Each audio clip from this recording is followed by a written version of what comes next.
हाय, hello, good morning. मी उर्मिला. माझ्या आणखीन एका मराठी ब्लॉगमध्ये तुमचं स्वागत आहे. आजचा दिवस तुम्हाला सुखाचा, समृद्धीचा आणि आरोग्याचा जावो ही ईश्वर चरणी प्रार्थना. तर चला सकाळची सुरुवात ही मस्त स्वयंपाकानेच करू आपण. आज कढीची करणार आहे मी. तर कढीची रेसिपी तुमच्या संग शेअर करते. तर त्यासाठी साहित्य काय काय घेतलंय ते दाखवते मी तुम्हाला. एका वाटीमध्ये मी डाळीचं पीठ घेतलं आहे. सुरुवातीला एक डबा भरून दही घेतलं आहे. त्यानंतर हिरव्या मिरच्या घेतल्या आहे, लसूण घेतला, कढीपत्ता घेतला आहे, कोथिंबीर घेतली. तर हे सर्व सामान घेतलं आहे मी इथं आणि हळद, जिरे, मोहरी असं साहित्य घेतलेलं आहे. तर बघा हे सर्व साहित्य घेतलं आहे मी. तर आता आपण आहे ना कढीला सुरुवात करू, रेसिपीला सुरुवात करू. तर सर्वप्रथम आपण आहे ना वाटीमध्ये दही काढून घेऊ. त्यानंतर त्यामध्ये पीठ घ्यायचं. तर घट्टसर दही आहे ना, तर ते आपण आहे ना रईनं उसळून घेणार आहे. तर एवढं पण वाटीमधलं मी जे पीठ आहे ना ते दह्यामध्ये टाकून घेते आणि मिक्स करून घ्यायचं आहे चांगलं. तर रईच्या साह्यानं आहे ना चांगलं मिक्स करून घेऊ. तर चांगलं मिक्स करून घेतलं ना तर मग आहे ना गठुळी राहत नाही आणि कढी आहे ना एकदम प्लेन होती आपली. दह्यामधली गठुळी मोडली का एकदम प्लेन असं कढी होती. तर बघा छान असं दही आहे ना मी फेटून घेतलं आहे, मस्त असं एक जीव झालं आहे. तर बघा असं छान झालं आहे ना. तर असं दही आणि पीठ एकत्र करून घ्यायचं आहे. तर मग त्याच्या गोठोया काय होती नाही. तर आपण आता फोडणी द्यायला घेऊ. तर सुरुवातीला आपण कढई गरम करायला घेऊ. त्यामध्ये 2 पळी तेल टाकायचं आहे, 2 ओगळ्या तेल. तेल चांगलं गरम होऊ देऊ. त्यामध्ये कढीपत्ता टाकू. तर कढीपत्ता पण चांगला तळतळला आहे. त्यामध्ये मिरच्या आणि लसूण मी संगच टाकून दिला आहे दोन्ही पण. तेल चांगलं गरम झालेलं आहे, ते पण चांगलं तळून निघल. जिरे आणि मोहरी टाकू आता 1-1 चमचा. आणि कढीला आहे ना मोहरी असली ना तर कढी छान लागते खायला, टेस्ट पण छान येते तिची. तर सर्व मसाला आहे ना आपला आता चांगला तळून झाला आहे. आणि मिरच्या आहे ना थोड्या कडक तळायच्या आहे, म्हणजे कढीमध्ये ना मग तिखट नाही लागते त्या. तर आता आपण पाव चमचा हळद टाकू. हळद टाकल्यानंतर चांगली तळून घेऊ आपण हळद पण. तर मस्त असं आता आपली फोडणी तयार झाली आहे. आपण यामध्ये जे मिक्स केलेलं आहे ना दही आणि पीठ ते टाकून देऊ. तर मी ही दह्याची कढी करते आहे. कोणी कोणी ताकाची पण कढी करतं. आणि काय होतं माहिती का, काही वेळेस आहे ना म्हणजे आपली कढी आहे ना ती फुटल्या जाती. तर पाणी वेगळं आणि दही वेगळं होतं. तर असं होऊ नये त्यासाठी ना मी काही टिप्स पण सांगणार आहे.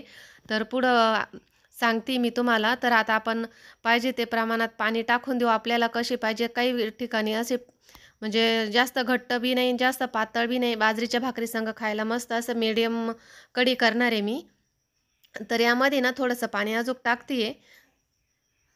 तर दही आहे ना खूप घट्ट होतं, त्यामुळे आहे ना थोडंसं पाणी टाकलं आहे मी. हे पाणी मी गरम टाकते आहे. सर्व पाणी मी गरम करून घेतलेलं आहे, तेच पाणी वापरते आहे.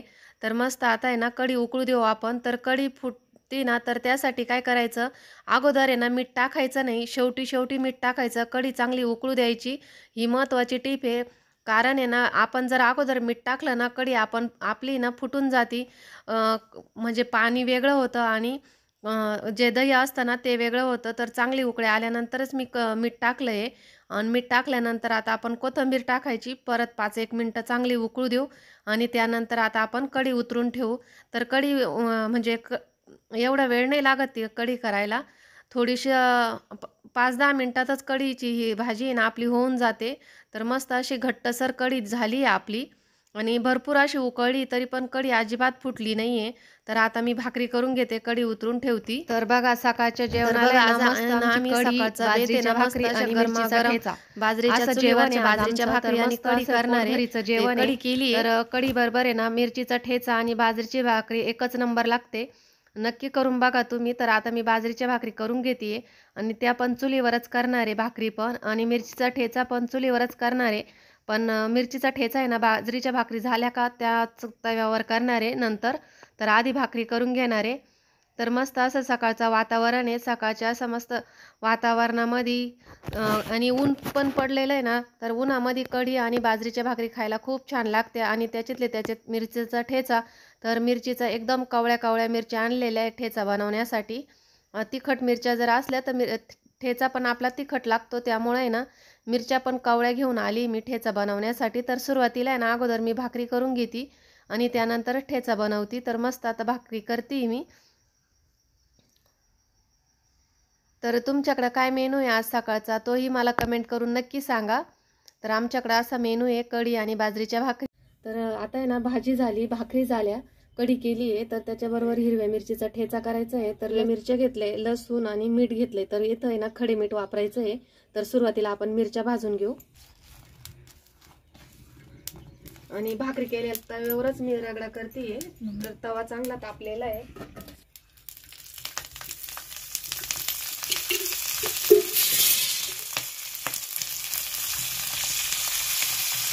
तर चांगलं तेल टाकून आहे ना आपण मिरच्या चांगल्या भाजून घेऊ.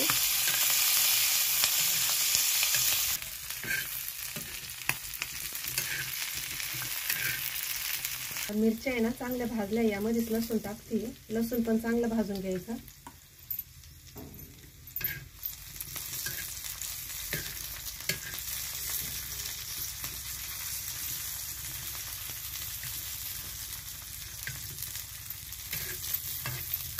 तर आता यामध्ये मीठ टाकते, खडे मीठ.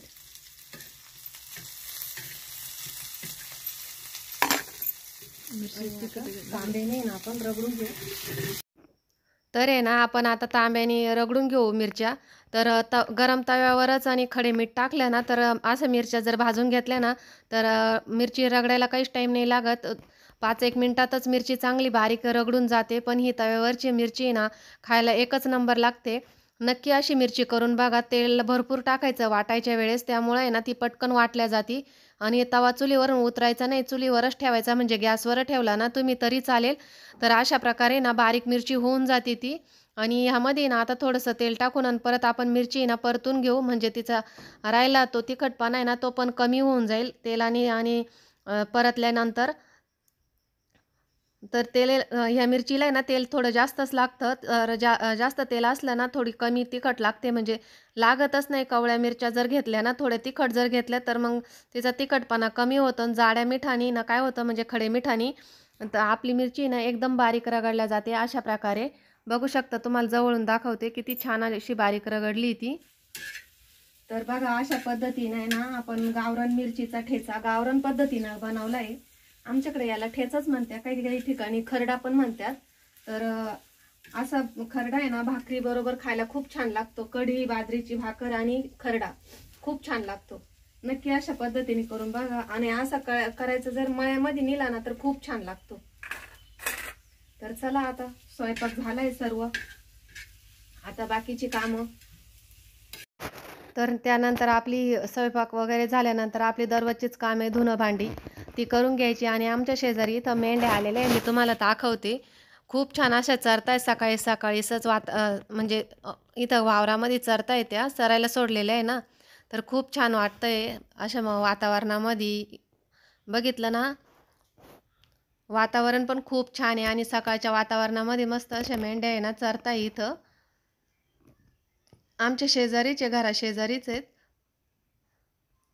मस्त वाटतंय ना मेंढ्या चरताना. लहान मुलांना खूप आवडतात म्हणून मी थोडं दाखवलंय, शूट घेतलंय.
बाय गाणं म्हण.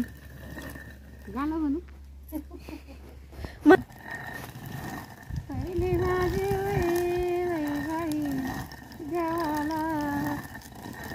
देवाला नाही बाई कृष्णा सारख्या भावाला दम लागत आहे. आम्ही आता आहे ना तुरी उपसून घेऊ राहिलो. तर बघा अशा तुरी भिजलेल्या आहे आमच्या. तुरीची डाळ आता उन्हाळी कामं करायची सुरुवात झाली आहे. मुगाची डाळ भरडली आज आणि तुरी भिजवले आहे. हरभरे भिजून झाले. हरभऱ्याची डाळ बनवायची बाकी आहे. तर आता आहे ना या पोत्यामध्ये भरून ठेवायची आणि सकाळी वाळत घालायची. तर आता संध्याकाळचे 5 वाजले. 5 वाजपर्यंत आमचं जे रुटीन होतं ते तुमच्या संग शेअर केलं आहे. अशा पद्धतीने आमचं आजचं रुटीन होतं. तर आज दिवसभर आम्ही तुरी भिजवून वाळत घातल्या त्या आणि मुगाची डाळ केली आहे. तर अशा पद्धतीने आमच्या उन्हाळी कामाला सुरुवात झाली आहे. तर आजचा व्हिडिओची एंडिंग मी इथंच करते आहे. व्हिडिओ कसा वाटला कमेंट करून नक्की सांगा. आवडल्यास लाईक करा, शेअर करा आणि कोणी माझ्या चॅनलवर जर नवीन असाल तर सबस्क्राईब करायला अजिबात विसरू नका. स्वस्त खा आणि मस्त राहा. धन्यवाद.